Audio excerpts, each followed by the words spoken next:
Pukul 4 dini hari, 100 panggilan tak terjawab tertera di layar ponsel pintar usang itu. Peneleponnya adalah Retno Wulandari, mantan ibu mertua yang baru 7 hari lalu resmi bercerai dengan putranya. Hei perempuan sialan, walaupun sudah cerai, kau tetap budakku seumur hidup. Cepat datang ke sini dan ganti popokku. Selama 7 tahun, menantu perempuan ini selalu bangun subuh untuk menyiapkan air mandi, memasak untuk puluhan kerabat, dan mengepel lantai sambil berlutut. Kini, bahkan setelah bercerai, mantan ibu mertuanya itu masih menuntut dilayani seolah itu adalah hal yang wajar. Namun, Citra tidak menangis. Ia tidak memohon dengan hina ataupun gemetar ketakutan. Sebaliknya, ia perlahan menarik sudut bibirnya, membentuk senyuman dingin, dan mengucapkan satu kalimat dengan tenang. Tante, akan saya blokir. Apa yang sebenarnya terjadi pada wanita yang terusir ke sebuah kamar kos pengap dan berjamur tanpa uang pesangon sepeser pun ini, dan ganjaran mengerikan apa yang akan diterima oleh mantan ibu mertua dan mantan suaminya? Tetaplah di sini hingga cerita ini berakhir, dan jangan lupa untuk tekan tombol subscribe dan like. Tulis di kolom komentar di mana Anda mendengarkan cerita ini. Semoga kesehatan dan keberuntungan selalu menyertai Anda di sana. Pukul 4 dini hari, di dalam kamar kos sempit yang gelap dan lembab, sebuah ponsel pintar usang bergetar tanpa henti. Cahaya biru yang terpancar dari layarnya yang retak samar-samar menerangi langit-langit kamar yang berjamur. Citra Sari meringkuk di bawah selimut tipis yang menutupi seluruh tubuhnya. Getaran itu berhenti, lalu bergetar lagi. Berhenti, lalu bergetar lagi. Ujung jari Citra gemetar saat meraih ponsel itu. Di layar, angka 100 panggilan tak terjawab bersinar merah, dan nama peneleponnya adalah Retno Wulandari. Nama mantan ibu mertua yang telah menginjak-injak hidup Citra selama 7 tahun terakhir. Rahang Citra mengeras. Kenangan selama 7 tahun seolah tumpah ruah di kepalanya. Sejak hari pertama pernikahan, Retno memperlakukan Citra bukan sebagai menantu, melainkan sebagai pembantu. Hari Citra dimulai pukul 5 pagi, dengan tugas pertama memastikan suhu air mandi untuk ibu mertuanya pas. Hei, air apa ini? Terlalu dingin. Kerbau saja tidak akan kumandikan dengan air seperti ini. Kamu ini manusia atau binatang? Retno menendang baskom berisi air itu. Air panas tumpah ke punggung kaki telanjang Citra, membuat kulitnya melepuh dan memerah. Saat Citra menahan jeritan dan menoleh, suaminya, Bagus Pramono, sedang asyik bermain game di sofa. Berisik, ibu kan memang orangnya teliti, kamu yang harusnya menyesuaikan diri. Begini terus, makanya rumah jadi ribut, kakiku melepuh, setidaknya belikan obat. Apotek kan dekat, kamu bisa jalan sendiri, kan? Kenapa harus merepotkanku? Bagus bahkan tidak menoleh sedikit pun. Citra, sambil menahan sakit, terpincang-pincang kembali ke dapur. Saat lebaran, rasanya seperti di neraka. Citra harus memasak sendirian untuk lebih dari 30 kerabat Retno. Begitu selesai mencuci piring, Retno sudah berteriak sambil menunjuk kulit buah di lantai. Kau dulu tinggal di kandang babi, ya? Lantai jadi sekotor ini. Ibu, akan segera saya bersihkan. Bersihkan, jangan cuma disapu, mengepel sambil berlutut. Di depan puluhan pasang mata kerabat mereka, Citra berlutut dan mengepel lantai dengan kain lap. Terdengar cekikikan dari belakang punggungnya, tapi ia hanya bisa menggigit bibir dan menelan penghinaan itu. Ia telah belajar dengan sangat pahit selama 7 tahun, bahwa menangis hanya akan membuat siksaan Retno semakin menjadi-jadi. Kembali ke masa kini. Di dalam kegelapan, Citra mengepalkan tangannya erat-erat. Kukunya menancap ke telapak tangan, menimbulkan rasa perih yang justru membuatnya lebih sadar. Baru 7 hari sejak perceraian, diusir tanpa pesangon, tapi setidaknya, ia sudah bebas dari rumah itu. Citra perlahan menegakkan punggungnya dan bersandar di dinding kamar kos yang dingin dan lembab. Hawa dingin merambat di punggungnya, namun justru membuat kepalanya terasa jernih. Ponsel itu berdering lagi dengan nyaring.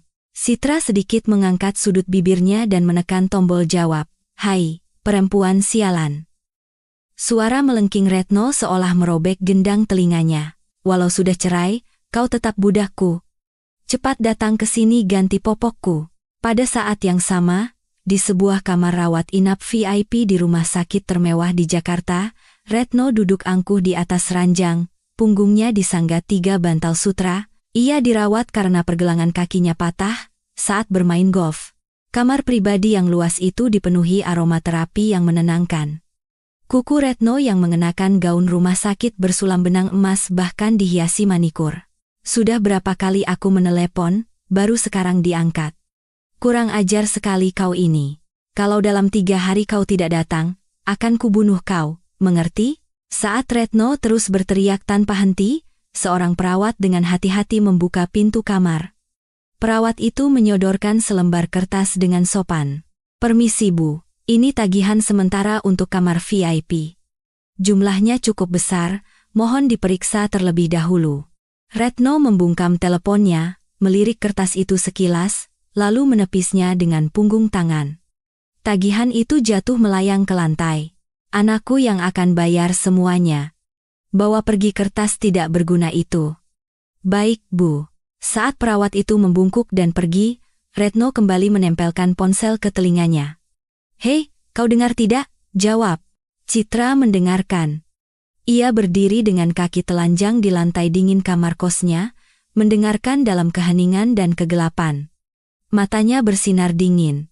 Sudut bibirnya perlahan terangkat, membentuk senyum sinis yang belum pernah ia tunjukkan selama 7 tahun. Tepat saat Retno mengambil napas untuk berteriak lagi, Citra membuka mulutnya. Suaranya tenang dan jelas, tanpa sedikit pun getaran. Tante, teriakan Retno sontak berhenti. Selama 7 tahun, Citra selalu memanggilnya ibu. Mendengar panggilan tante membuat mata Retno terbelalak. Apa katamu? Kau memanggilku tante? Dasar perempuan kurang ajar. Anda salah sambung. Budak yang biasa melayani Anda sudah tidak ada lagi. Akan saya blokir. Hei, Citra Sari, beraninya kau. Di tengah jeritan Retno, Citra dengan kejam menekan tombol akhir panggilan dengan ibu jarinya. Nada putus sambungan berdengung di telinga Retno. Ia menatap layar ponselnya dengan tatapan kosong. Apa-apaan ini? Beraninya dia menutup teleponku? Tangan Retno gemetar hebat saat ia menekan tombol panggil ulang berkali-kali. Namun, yang terdengar hanyalah suara mesin yang dingin. Nomor yang Anda tuju telah memblokir panggilan Anda. Gila. Perempuan ini sudah gila. Beraninya seorang budak menutup telepon majikannya. Retno menggeram dan melempar ponselnya ke dinding. Ponsel itu hancur berkeping-keping, suaranya menggema hingga ke koridor rumah sakit yang sunyi, para perawat jaga berlarian kaget. Ibu, tenang Bu. Tenang bagaimana, cepat bawakan aku ponsel baru. Sekarang juga. Retno mengamuk di atas ranjang, melupakan kakinya yang patah, dan berteriak histeris. Di kamar kosnya, Citra menatap layar ponsel yang menunjukkan nama Retno Wulandari telah terdaftar di daftar blokir. Ia merasakan sesuatu yang besar dan berat terlepas dari dadanya. Seolah tali tak terlihat yang mencekik lehernya selama 7 tahun akhirnya putus. Dadanya terasa lapang. Citra mengambil napas dalam-dalam. Meskipun udaranya lembab dan berbau jamur, rasanya begitu menyegarkan, seolah ini adalah napas pertamanya. Citra memeluk ponselnya yang retak itu erat-erat. Bibirnya gemetar, tapi ia tidak menangis. Di dalam kegelapan, kedua matanya bersinar dengan keteguhan. Keesokan paginya, setelah dengan gagah berani menutup telepon, Citra terduduk lesu di tengah kamar kosnya. Pemanas air rusak, membuat napasnya mengepulkan uap putih. Dinding dipenuhi jamur hitam, dan bau apek menusuk hidung. Citra membuka kulkas kosong, dan menatapnya lama. Di dalamnya hanya ada sebongkah nasi sisa, yang sudah mengeras dalam kantong plastik. Citra mengeluarkannya, menuangkan sedikit air mineral, dan meremasnya dengan tangan. Sensasi nasi dingin yang hancur di sela-sela jarinya terasa begitu menyedihkan. Satu suap masuk ke mulut, butiran nasinya terasa kasar seperti pasir. Kerongkongannya tercekat, ia tak bisa menelannya. Citra menunduk, air matanya menetes ke atas nasi dingin itu. Ibu! Citra menatap langit-langit, memanggil almarhumah ibunya. Aku tidak akan menangis. Aku akan memakan jamur ini sekalipun, dan bertahan hidup. Sambil menyeka air mata dengan kasar, Citra menguatkan hatinya. Namun, air matanya terus mengalir. Ia terus menyuapkan nasi dingin ke mulutnya sambil menangis tanpa suara. Pada saat yang sama, Retno sedang sarapan di kamar VIP-nya yang hangat. Seorang perawat pribadi menyajikan bubur abalon yang dimasak dengan cermat di atas nampan perak. "Silakan Bu, bubur abalonnya. Selamat menikmati." Retno menyendok sesendok bubur, lalu langsung mengernyitkan dahi. "Apa ini? Hambar sekali, tidak ada garamnya. Kau memberikan makanan anjing padaku?" "Tapi Bu, dokter menyarankan Ibu untuk makan makanan rendah garam." "Diam. Apa yang dokter tahu? Lidahku, aku yang paling tahu." Retno menggebrak nampan perak itu dengan telapak tangannya. Mangkuk bubur jatuh ke lantai dan pecah berkeping-keping. Bubur putih itu tumpah mengotori lantai marmer. "Buatkan lagi, kali ini yang benar." Perawat itu berlutut, memunguti pecahan mangkuk sambil menunduk. Retno menatapnya dengan jijik. Sama sekali tidak ada yang berguna, bahkan tidak sebanding dengan Citra. Pagi yang dijalani keduanya bagaikan langit dan bumi. Citra yang memakan nasi dingin di kamar kos yang lembab, dan Retno yang melempar bubur abalon di kamar VIP yang hangat. Setelah puas menangis, Citra mengusap matanya yang bengkak. Menangis tidak akan mengubah apapun. Ia bangkit dan berjalan menuju tumpukan kardus pindahan di sudut ruangan. "Untuk mencari pekerjaan, aku harus membereskan ini dulu." Ia mulai membuka kardus satu persatu. Pakaian usang, bingkai foto yang pecah, kosmetik yang sudah setengah terpakai. Selama 7 tahun pernikahan, hanya tumpukan sampah ini yang ia dapatkan. Saat mengaduk-aduk kardus ketiga, tangannya menyentuh sesuatu yang tebal dan berat. Ia menariknya keluar. Sebuah buku catatan tebal bersampul kulit yang sudah usang dan pudar. Sampulnya retak-retak dan sudut-sudutnya compang camping. "Apa ini?" Saat Citra dengan hati-hati membuka halaman pertama, matanya terbelalak. Jantungnya berdebar kencang saat melihat tulisan tangan yang padat itu. Tulisan ibu. Itu adalah buku resep bumbu rahasia warisan ibunya. Ibunya, yang dulu terpaksa menutup warung makannya karena fitnah kejam, dan akhirnya meninggal karena sakit hati, telah mencurahkan seluruh hidupnya untuk meneliti dan mencatat resep-resep ini. Resep bumbu dasar, bumbu rendang, sambal terasi, semua takaran bahan, suhu pemasakan, dan masa fermentasi tertulis dengan rinci. Di sela-sela itu, ada catatan dari ibunya. "Citra, bumbu ini adalah hasil penelitian ibu selama 30 tahun. Ibu akan wariskan ini padamu."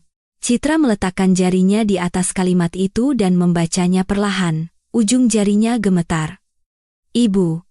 Ibu meninggalkan ini untukku." Matanya kembali panas dan berkaca-kaca, tapi Citra menggelengkan kepalanya dengan kuat.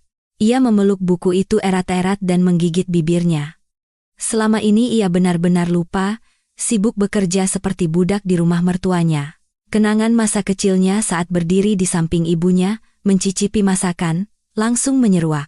Kenangan saat ibunya membelai kepalanya dan berkata, "Citraku jenius." Setiap kali ia bisa menebak bahan-bahan dalam masakan hanya dengan sekali cicip. Bagaimana bisa aku melupakan ini? Malam itu, Citra tidak tidur sama sekali. Ia membolak-balik halaman buku itu, merekam setiap resep ibunya ke dalam kepala. Begitu fajar menyingsing, Citra membuka dompetnya. Hanya ada beberapa lembar uang 2000-an yang lecek, dan beberapa koin. Cukupkah ini? Setelah ragu sejenak, Citra mengangguk mantap. Harus cukup. Kalau tidak cukup, akan aku cukupkan. Ia berlari ke pasar tradisional, berkeliling mencari kedelai dengan kualitas terbaik namun harga termurah. "Pak, boleh kurang lagi?" "Ya, Pak, tolong sekali." "Aduh Neng. Kalau dikurangi lagi, saya rugi. Saya benar-benar butuh Pak. Lain kali pasti saya bayar lebih." Penjual kedelai itu menatap mata Citra yang memohon, lalu menghela napas dan menambahkan segenggam kedelai lagi ke dalam kantongnya. Di dapur sempitnya, Citra mulai membuat sampel saus bumbu pertamanya sesuai resep ibunya. Aroma gurih kedelai yang direbus perlahan mengusir bau apek jamur dan memenuhi ruangan. Sambil mengaduk dengan sendok kayu, ia menyesuaikan api kompor persis seperti yang tertulis di buku catatan ibunya. Saat ia mencicipi saus yang sudah jadi, matanya terbelalak. Rasa ini rasa masakan ibu? Citra memasukkan saus itu ke dalam botol-botol kecil dan mengunggahnya di forum komunitas online lokal sebagai sampel gratis. Hanya dalam 1 hari, ratusan komentar dari orang-orang yang telah mencicipi sampel membanjiri postingannya. Ini beli di mana? Tolong dijual dong. Ibu saya mencicipinya dan langsung minta dibelikan 10 botol. Seumur hidup baru kali ini saya merasakan saus bumbu seenak ini. Bikin boros nasi. Citra membaca setiap komentar, bibirnya tergigit erat. Matanya kembali panas, tapi kali ini bukan air mata kesedihan. Ibu, berhasil. Ini pasti berhasil. Citra memeluk buku resep ibunya dan memejamkan mata. Di tengah kamar kos yang berjamur, sebuah percikan harapan kecil namun kuat mulai menyala. Beberapa hari kemudian, saat Citra sibuk mempersiapkan penjualan online dan mengurus surat izin usaha, suara knalpot yang bising terdengar dari gang sempit di depan kosnya. Sebuah mobil mewah Eropa yang mengilap berhenti mendadak. Pintu mobil terbuka, dan yang keluar adalah mantan suaminya, Bagus. Di sampingnya, seorang wanita berdandan menor mengunyah permen karet sambil bergelayut manja. Wanita itu adalah selingkuhan yang telah menusuk hatinya selama pernikahan. Duk, duk, duk, duk. Bagus mulai menendang pintu kos Citra. Citra Sari. Buka pintunya. Kalau tidak, ku dobrak. Begitu Citra membuka pintu, Bagus mendorongnya dan menyerbu masuk. Ia mengamati kamar sempit itu dengan kasar, lalu mulai membuka laci-laci. Mana buku tabunganmu? Sisa uang sewa kos yang kemarin? Apa-apaan ini? Masuk ke rumah orang tanpa izin. Teriak Citra sambil mencoba menahan lengan Bagus. Bagus menepis tangan Citra dengan kasar sambil mencibir. Rumah orang? Sadar dirimu. Mau buka usaha apaan? Sini berikan sisa uang sewanya. Anggap saja sebagai ganti rugi. Ganti rugi? Harusnya kamu yang bayar ganti rugi padaku, setelah semua yang kamu lakukan selama 7 tahun. Hah, selama 7 tahun memberimu makan dan tempat tinggal, kau tidak berterima kasih? Itu sudah termasuk ganti rugi. Bagus tertawa sinis dan terus menggeledah. Di sampingnya, si selingkuhan melipat tangan dan memandang sekeliling dengan jijik. Sayang, ini beneran tempat tinggal manusia? Bau jamurnya bikin mual. Cepat selesaikan dan kita pergi. Sambil berbicara, wanita itu sengaja mengangkat tas tangan bermerek edisi terbatas yang harganya puluhan juta rupiah. Ia sengaja mengayun-ayunkan tas itu di depan mata Citra. Mbak, masih tinggal di tempat begini? Kasihan banget. Aku baru dibelikan tas ini, loh, sama Mas Bagus. Gesper emas di tas itu berkilauan di bawah cahaya lampu. Citra menggertakkan giginya, tapi tidak terpancing provokasi. Keluar. Kalian berdua, keluar sekarang juga. Keluar, tidak akan sebelum kau serahkan buku tabungannya. Teriak Bagus sambil mencari hingga ke bawah tempat tidur. Citra berlari ke dapur, mengambil segenggam garam kasar, dan melemparkannya ke arah Bagus. Pergi dari sini, perempuan sialan. Bagus berbalik dan mendorong bahu Citra dengan keras. Citra kehilangan keseimbangan dan jatuh ke lantai yang dingin. Tulang pinggulnya terbentur keras, rasa sakit yang tajam menjalar ke punggungnya. Rasakan. Kalau kau berikan baik-baik, tidak akan begini jadinya, cibir Bagus. Si selingkuhan tertawa kecil sambil memeluk tas mewahnya. Saat Citra mencoba bangkit, sebuah suara berat terdengar dari arah pintu yang terbuka. Cukup sampai di situ. Pandangan mereka bertiga serentak tertuju ke pintu. Seorang pria jangkung berjas hitam berdiri di sana. Tatapan matanya yang dingin seolah menembus Bagus. Siapa kau? Tanya Bagus, sedikit gentar. Saya Andra Wicaksana. Saya ada janji pertemuan bisnis dengan Ibu Citra Sari. Tapi sepertinya situasinya sedang menarik. Andra perlahan masuk dan mengeluarkan kartu nama dari sakunya, menyodorkannya pada Bagus. Wajah Bagus langsung pucat pasi melihat jabatan CEO perusahaan investasi FB Blam di kartu nama itu. Masuk tanpa izin, penganiayaan. Mungkin tidak ada CCTV di sini, tapi dashboard mobil staf saya merekam seluruh gang ini. Mau saya serahkan ke polisi? Atau Anda akan pergi dengan tenang? Tanya Andra dengan suara rendah namun mengancam. Di belakangnya, dua pria berbadan tegap berdiri menghalangi pintu. Sayang, dia beneran orang besar, ayo kita pergi. Si selingkuhan menarik lengan baju bagus, wajahnya pucat. Lihat saja kau, Citra, ini belum berakhir. Geram bagus, tapi suaranya sudah ciut. Ia bergegas keluar, ditarik oleh selingkuhannya, dan mobil mereka melesat pergi meninggalkan gang sempit itu. Andra mengulurkan tangannya pada Citra yang masih terduduk di lantai. Anda tidak apa-apa? Ya, terima kasih.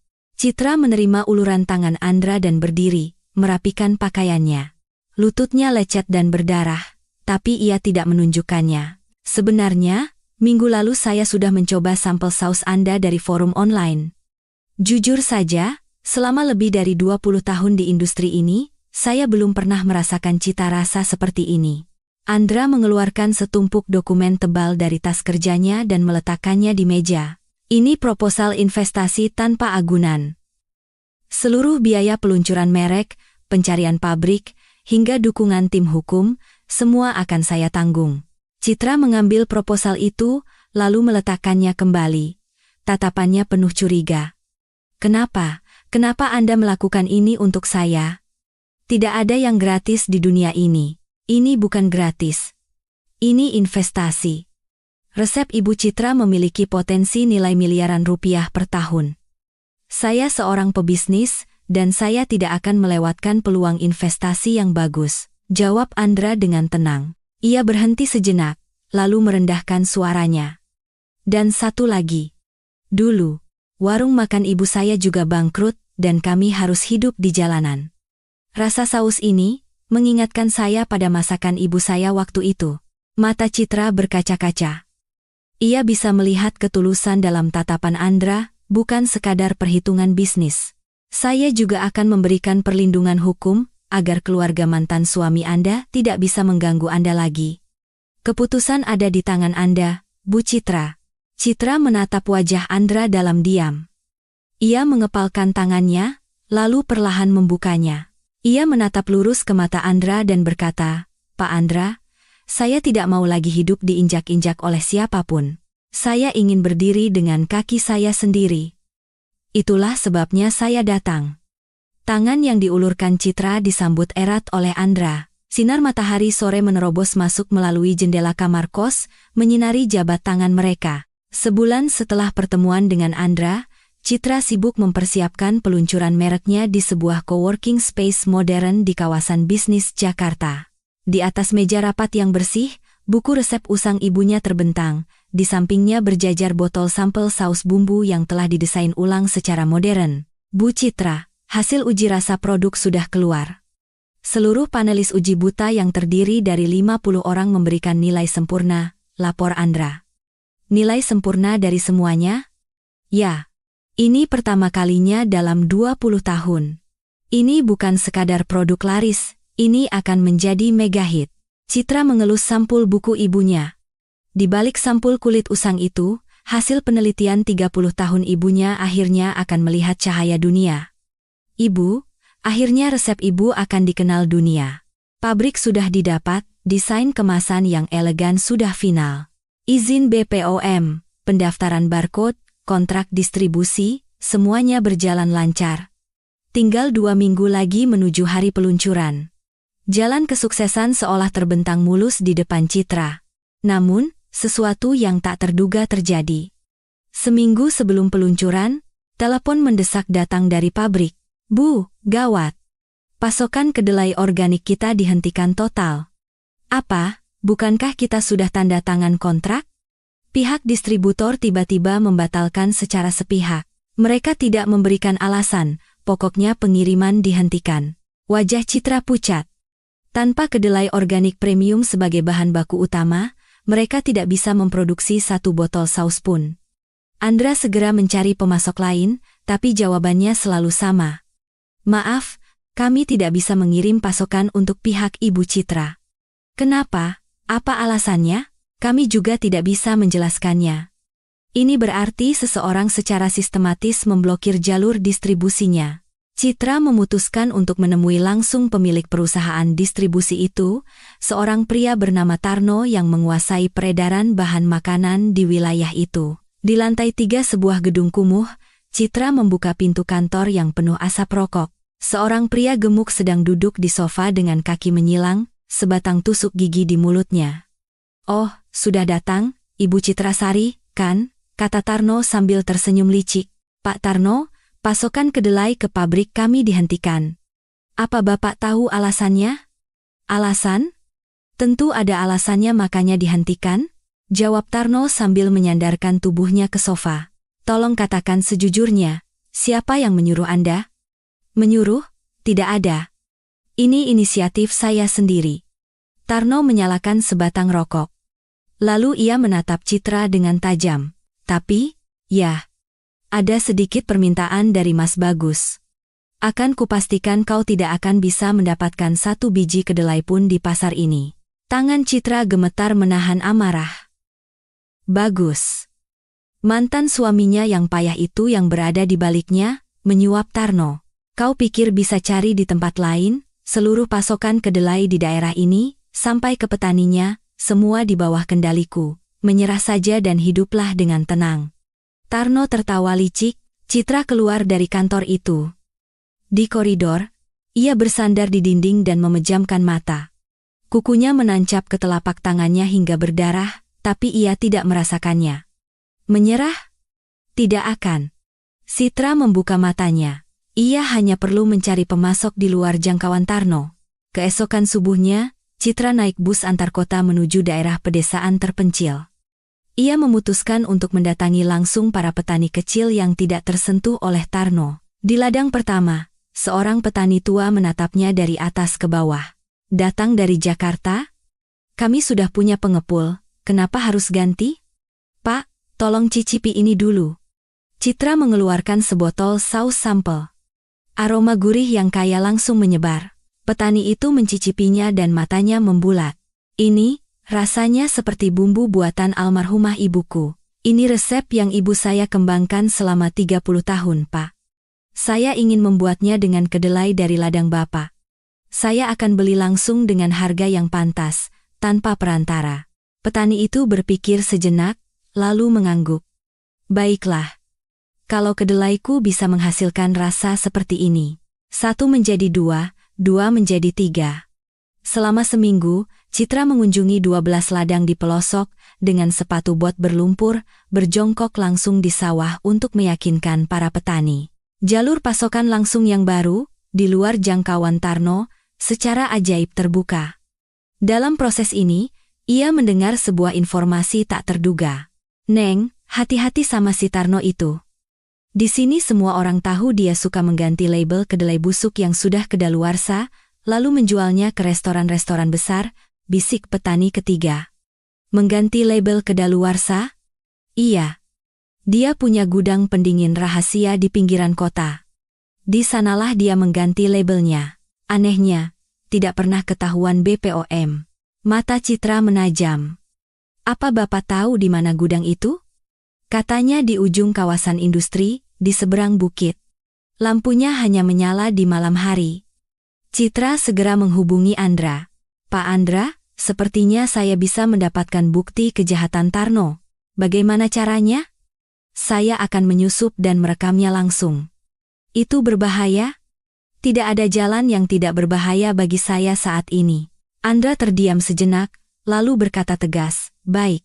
Tim keamanan saya akan mengirimkan kamera super kecil.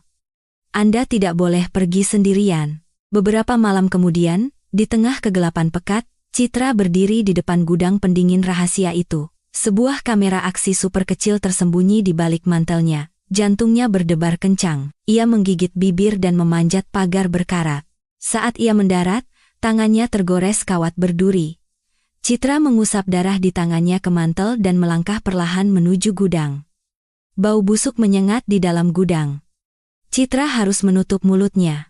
Di bawah cahaya lampu neon yang remang-remang, tumpukan karung kedelai yang sudah berjamur dan kedaluarsa bertahun-tahun menggunung. Di sampingnya, beberapa pria sedang mengganti label di karung-karung busuk itu dengan yang baru. Citra menahan napas dan menekan tombol rekam pada kameranya. Tangannya gemetar, tapi lensa kamera itu merekam TKP dengan jelas. Label palsu, bahan makanan busuk, wajah para pekerja, semua terekam. Cukup. Saat Citra berbalik untuk keluar, kakinya tidak sengaja menendang kaleng kosong. Krang! Siapa di sana? Teriak seorang pekerja sambil menyorotkan senter. Citra merunduk dan berlari sekuat tenaga. Teriakan mengejarnya dari belakang, tapi sebuah mobil dari tim keamanan Andra sudah menunggu di luar pagar, membukakan pintu untuknya. "Saya dapat semuanya," kata Citra terengah-engah sambil menyerahkan kamera pada Andra. Andra memeriksa rekamannya, lalu mengangguk. "Sempurna. Kita selesaikan ini besok pagi." Keesokan paginya, Citra menyerahkan bukti video berkualitas tinggi itu, beserta data buku besar ganda milik Tarno yang didapatkan oleh Andra, ke tim investigasi khusus BPOM dan media-media besar secara bersamaan. Siang harinya, kantor dan gudang rahasia Tarno digerebek serentak oleh petugas dan wartawan. Tarno, yang sedang makan mie instan di sofanya, menjatuhkan sumpitnya. "Ada apa ini? Mana surat perintahnya? Anda ditangkap atas tuduhan pelanggaran Undang-Undang Pangan dan pemalsuan tanggal kedaluarsa." Wajah Tarno pucat pasi. Ia mencoba kabur lewat pintu belakang, tapi dua petugas sudah menghadangnya. "Lepaskan. Kalian tidak tahu siapa saya?" "Kami tahu. Anda adalah penjahat yang membahayakan kesehatan masyarakat." Saat Tarno yang tangannya diborgol digiring keluar, kilatan lampu kamera menyambutnya. Di depannya, berdiri Citra. Tarno menatapnya dengan geram. "Kau? Ini perbuatanmu." Citra menatapnya dengan dingin dan berkata, "Ternyata yang busuk itu hati nurani Anda, Pak Tarno. Nasi di penjara nanti tidak kedaluarsa, kok. Silakan nikmati sepuasnya." Wajah Tarno berubah beringas saat diseret oleh petugas. Dengan jatuhnya Tarno, sabotase yang direncanakan Bagus hancur total. Merek Citra akhirnya meluncurkan produk perdananya. Hari siaran live commerce pertama tiba. Citra berdiri di depan kamera. "Selamat malam, saya Citra Sari. Saus bumbu yang akan saya perkenalkan malam ini dibuat dari resep yang dikembangkan oleh almarhumah ibu saya selama 30 tahun. Saat Citra menuangkan saus di atas nasi panas, kolom chat meledak. "Belum coba saja sudah ngiler. Tombol belinya mana? Saya pesan 10 botol, 20 botol." Angka penjualan meroket. Dalam 30 menit, 100.000 set produk ludes terjual, bahkan membuat server down. "Habis terjual, 100.000 set ludes," teriak seorang staf. Citra menutup mulutnya dengan kedua tangan, air mata bahagia mengalir. Andra menghampirinya. "Kita berhasil, Bu Citra." "Kita berhasil, Pak Andra," keduanya bertos ria. Angka penjualan di layar bersinar terang. Pada saat yang sama, Bagus menatap layar monitor di kamar kosnya yang kumuh. Ia telah mempertaruhkan seluruh sisa uangnya pada saham gorengan yang direkomendasikan sebuah grup investasi bodong. Tulisan merah muncul di layar, "Perdagangan dihentikan, delisting." "Apa?" Wajah Bagus kehilangan warna. Tangannya gemetar. "Tidak. Tidak mungkin." Bagus membanting keyboardnya ke monitor. Layar pecah, dan ia tersungkur ke lantai, meraung seperti binatang. Sukacita Citra dan keputusasaan Bagus terjadi di waktu yang bersamaan. Setelah debut yang sukses, merek Citra menjadi fenomena. Penjualan meroket. Citra akhirnya meninggalkan kamar kos yang pengap dan pindah ke sebuah apartemen mewah. Di hari pindahan, ia berdiri di tengah ruang tamu yang luas, merasakan hangatnya lantai dengan kaki telanjang. Lantai dingin di kamar kosnya yang berjamur kini terasa seperti kenangan jauh. "Ibu, sekarang lantainya hangat." Citra meletakkan foto ibunya di ruang tamu, mempersembahkan nasi putih hangat dan saus bumbunya. Di dalam foto, ibunya tersenyum. "Ibu, aku berhasil. Aku berhasil dengan resep ibu." Ketika berita kesuksesan Citra mulai menghiasi media, Retno melihat artikel wawancara Citra dari tabletnya di kamar VIP. Melihat Citra tersenyum cerah, bibir Retno bergetar karena marah. "Perempuan sialan itu." Retno membanting tabletnya.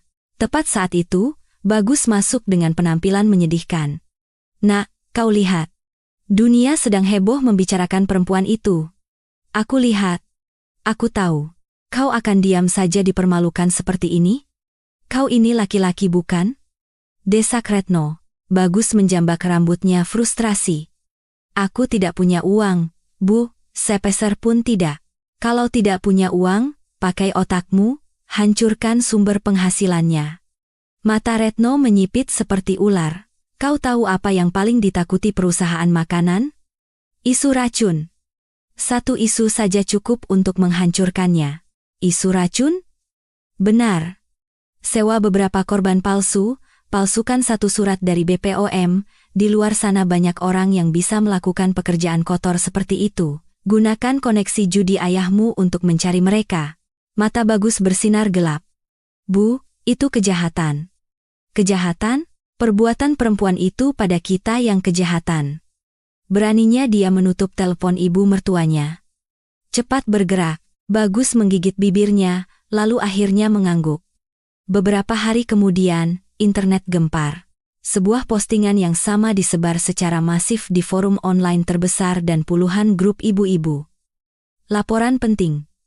Ditemukan bahan kimia beracun penyebab kanker pada saus merek Citra Sari. Postingan itu dilampiri surat palsu berlogo BPOM dan foto-foto surat keterangan dokter dari korban-korban palsu. Berita bohong yang dibuat dengan sangat rapi itu menyebar dengan cepat, memicu kepanikan dan gerakan boikot nasional. Citra yang melihat berita itu langsung bergegas ke kantor. Telepon berdering tanpa henti. Bu, permintaan pengembalian dana membludak. 3 department store memutus kontrak kita. Toko online meminta kita menghentikan penjualan.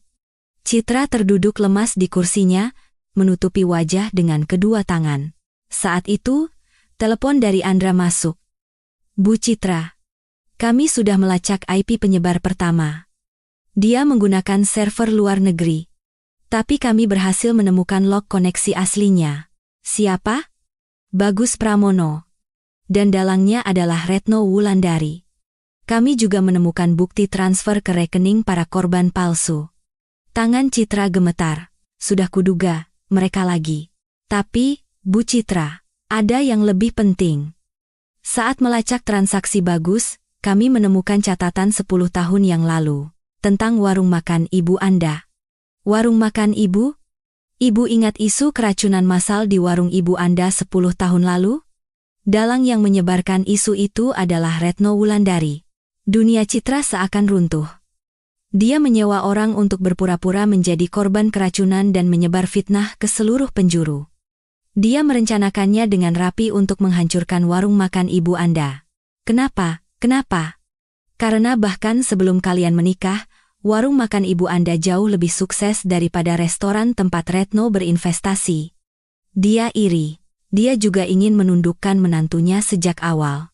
Ponsel di tangan Citra terasa begitu berat.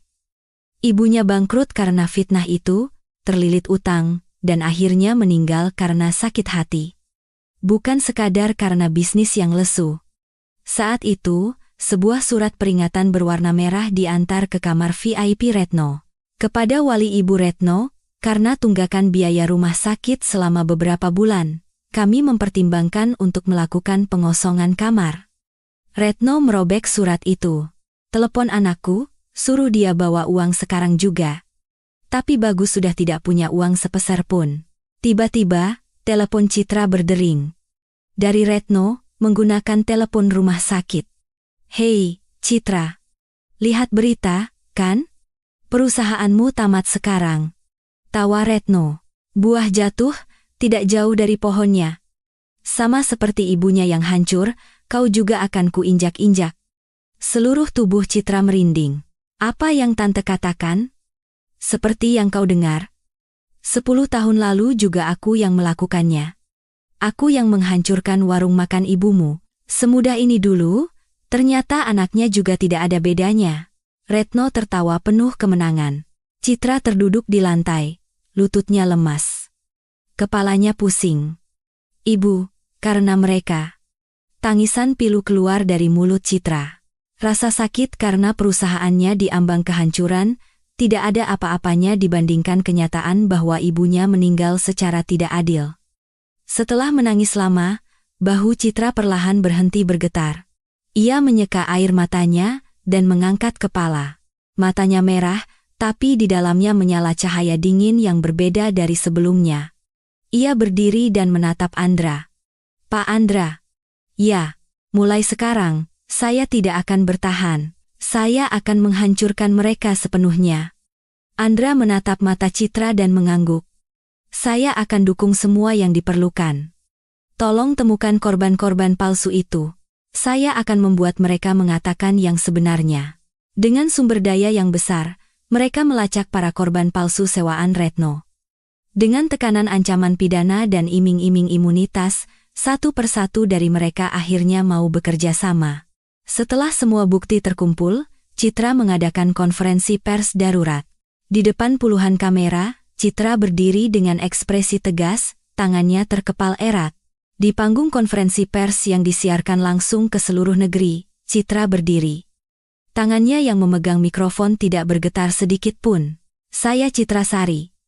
Hari ini, saya akan meluruskan satu hal." Ruangan menjadi hening. "Berita tentang penemuan zat beracun di produk kami adalah 100% berita bohong yang direkayasa." Suara riuh terdengar. Atas isyarat Citra, sebuah video diputar di layar besar. Bukti transfer dari Retno dan Bagus ke rekening para korban palsu. Kemudian, rekaman suara percakapan mereka saat merencanakan konspirasi itu menggema di seluruh ruangan. "Sewa beberapa korban palsu, palsukan satu surat dari BPOM, selesai." Suara Retno. Ruangan gempar. Citra menatap lurus ke kamera. "Ini baru permulaan. Jangan menyerah dulu, nanti tidak seru." Suaranya sedingin es. "Nyawa ibu saya yang kalian renggut, akan saya buat kalian membayarnya dengan air mata darah." Kilatan kamera menyambar-nyambar. Bukan hanya itu. Citra mengangkat setumpuk dokumen kedua. 10 tahun lalu, warung makan ibu saya tutup karena isu keracunan. Ibu saya meninggal karena syok, dan ini adalah bukti bahwa dalang di balik semua itu adalah Retno Wulandari. Bukti transaksi dengan informan, surat pengakuan bertulis tangan dari korban palsu, hingga rekaman suara perantara yang menerima perintah dari Retno, semua dibagikan kepada wartawan. Konferensi pers itu meledak. 10 tahun lalu, dia membunuh ibu saya dengan cara yang sama, dan 10 tahun kemudian, dia mencoba membunuh putrinya dengan cara yang sama. Tidak ada ampun bagi orang-orang seperti ini. Malam itu, kejahatan Retno dan Bagus terbongkar di seluruh negeri. Opini publik berbalik. Polisi membentuk tim khusus dan menggeledah kantor Bagus serta kamar rumah sakit Retno. Merasa terpojok, Bagus berlari ke rumah sakit. "Ini semua gara-gara ibu yang menyuruh menyebar berita bohong. Aku hanya menuruti perintah." "Apa, kau mau menyalahkan ibumu sendiri?" Retno bangkit dari ranjang, meraih kerah baju Bagus. "Kau yang memulai masalah ini saat mencoba merebut sisa uang sewanya. Kapan aku menyuruhmu?" "Jangan bohong. Ibu yang menyuruh menyebar isu racun. Aku punya rekamannya." "Beraninya kau merekam ibumu sendiri?" Retno menampar Bagus.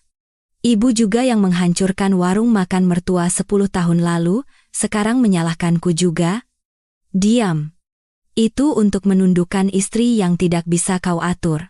Ibu dan anak itu berkelahi hebat. Saat polisi datang, Retno menangis histeris. "Saya tidak tahu apa-apa. Semua ini perbuatan dia bukan anak saya." "Ibu, tega sekali ibu padaku." Wajah Bagus mengeras. Saat surat perintah penangkapan keluar, Bagus kabur. Ia lari ke tempat persembunyian yang disiapkan oleh selingkuhannya. Namun, saat membuka pintu, ruangan itu kosong. Hanya ada secari kertas di meja. "Mas, maaf ya, aku suka uangmu, bukan dirimu, selamat tinggal." Selingkuhannya telah kabur ke luar negeri, membawa serta tas mewah dan sisa uang Bagus. Hahaha. Bagus tertawa seperti orang gila. Tawa itu berubah menjadi tangisan, lalu menjadi raungan. "Kenapa semua orang begini padaku?" Saat itu, pintu didobrak dan polisi menyerbu masuk. "Bagus Pramono, jangan bergerak. Tolong, ampuni saya. Semua ini suruhan ibu saya." Bagus meronta-ronta di lantai, tapi borgol dingin telah mengunci pergelangan tangannya. Menonton penangkapan putranya di TV, mata Retno terbelalak. Bagus, bagus. Saat ia mengulurkan tangan ke layar, seorang petugas pengadilan masuk. Ibu Retno, ini surat perintah penyitaan seluruh aset Anda, dan gugatan ganti rugi perdata juga telah diajukan. Melihat angka ganti rugi yang fantastis di surat itu, mulut Retno berbusa. Ia pingsan di atas ranjang. Pada saat yang sama, Citra berdiri di depan makam ibunya. Ia meletakkan telapak tangannya di atas batu nisan yang dingin. Ibu, semuanya sudah berakhir. Air mata mengalir hening dari matanya. Tapi ini bukan air mata kesedihan. Ini adalah air mata kelegaan karena ketidakadilan selama 10 tahun akhirnya terbalaskan. Kebenaran terungkap, opini publik berbalik total. Dukungan mengalir dari seluruh negeri, penjualan produk Citra meroket 3 kali lipat dari sebelumnya. Setelah proses pengadilan yang panjang, vonis akhir dijatuhkan. Bagus Pramono dinyatakan bersalah atas semua tuduhan, dan dijatuhi hukuman 5 tahun penjara. Sehari setelah vonis, Citra mengunjungi ruang besuk penjara. Di balik jeruji, Bagus yang mengenakan seragam tahanan tampak sangat kurus. Begitu melihat Citra, ia mencengkeram jeruji. Citra, aku salah, tolong aku sekali ini saja. Tolong. Bagus memohon sambil menangis. Kalau kamu mau berdamai, hukumanku bisa berkurang. Tolonglah, kita pernah hidup bersama 7 tahun. Citra berdiri menatapnya dengan dingin, tanpa sedikit pun rasa kasihan. 7 tahun. Ya, benar, 7 tahun. Suara Citra terdengar pelan. 7 tahun di mana aku harus bangun jam 5 pagi, memasak untuk puluhan orang, dan berlutut mengepel lantai di depan kerabatmu. Selama 7 tahun itu, kau hanya berbaring di sofa sambil bermain game. Itu. Dan selama 7 tahun itu, aku hidup tanpa tahu bahwa ibuku meninggal karena perbuatan ibumu, dan kau masih minta tolong? Mulut Bagus ternganga. Ia tidak bisa berkata-kata lagi. Citra berbalik dan pergi, meninggalkan raungan putus asa Bagus di belakangnya. Sementara itu, Retno, yang tidak punya siapa-siapa lagi untuk membayar biaya rumah sakit, digugat oleh pihak RS. Seluruh asetnya disita, dan ia diusir dari kamar VIP. Akibat stroke, tubuh bagian bawahnya lumpuh. Saat ia didorong keluar dengan kursi roda, koridor mewah itu sudah menjadi dunia lain baginya.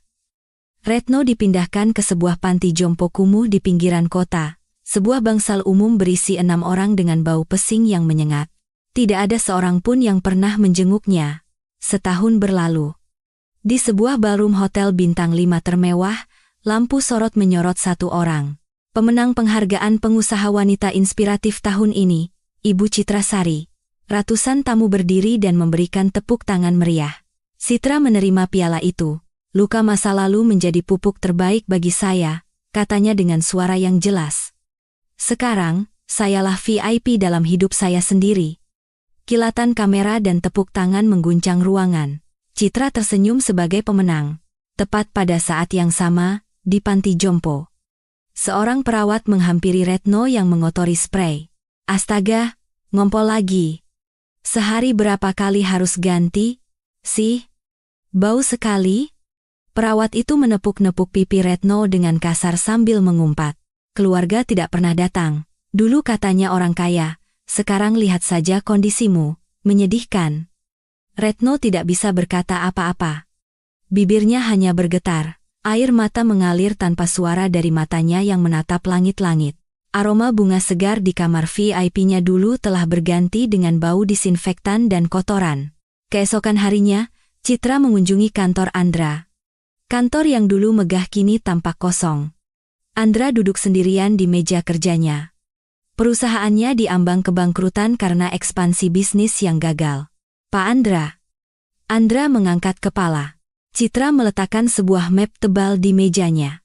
Apa ini? Kontrak investasi. Tanpa syarat apapun.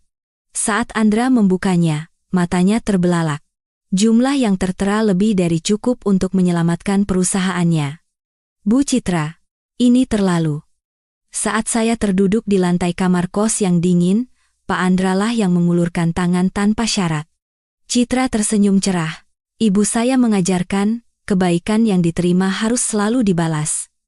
Mata Andra berkaca-kaca. Terima kasih, Bu Citra. Saya yang berterima kasih, Pak Andra. Mereka berjabat tangan, hangat dan erat. Kini mereka adalah mitra yang setara dan sahabat seumur hidup.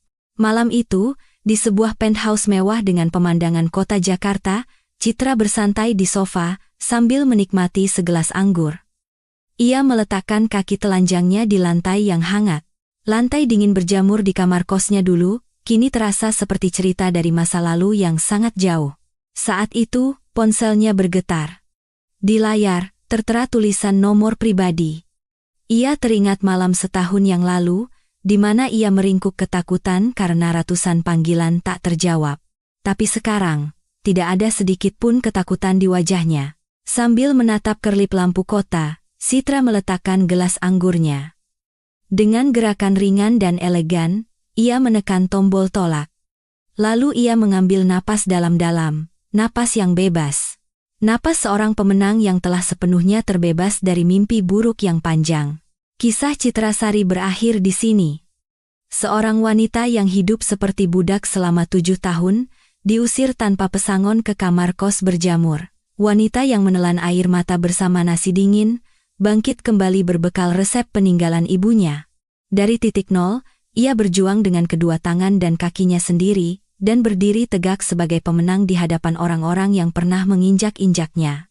Di dunia ini, ada orang-orang yang tidak merasa bersalah, telah menyakiti orang lain. Tapi, perbuatan itu pasti akan kembali pada mereka. Retno Wulandari, yang dulu melempar bubur abalon di kamar VIP, akhirnya menangis di bangsal kumuh sambil menerima umpat. Bagus Pramono, yang dulu sombong dan menghancurkan hidup orang lain, akhirnya berlutut di balik jeruji besi memohon untuk diselamatkan.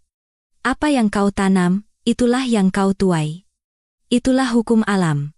Dan Citra, ia tidak pernah melupakan kebaikan Andra yang menolongnya di saat tersulit. Manusia harus mengingat dan tahu cara membalas budi. Itulah adab, dan dengan begitu, berkah akan datang. Dalam hidup, kita pasti akan menghadapi ketidakadilan dan hari-hari yang menyakitkan. Tapi selama kita tidak menyerah, jalan pasti akan terbuka.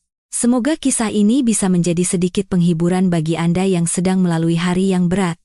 Jika Anda menyukai cerita hari ini, jangan lupa tekan tombol subscribe dan like di bawah. Tulis juga di kolom komentar bagaimana cuaca di tempat Anda sekarang. Satu kalimat hangat dari Anda akan menjadi kekuatan besar bagi saya. Semoga Anda selalu sehat dan segala urusan Anda dilancarkan. Terima kasih.